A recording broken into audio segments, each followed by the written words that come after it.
اکرم صلی اللہ علیہ وسلم نے فرمایا ان قریب ایک دور آئے گا کہ علم اٹھا لیا جائے گا۔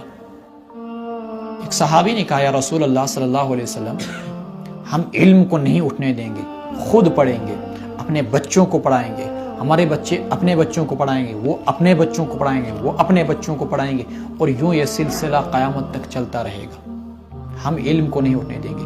رسول اللہ صلی اللہ علیہ وسلم نے اس صحابی کو مخاطب کر کے کہا میں تمہیں بڑا زیرک و ذہین سمجھتا تھا، کیا تم نے یہود و نصارہ کو نہیں دیکھا؟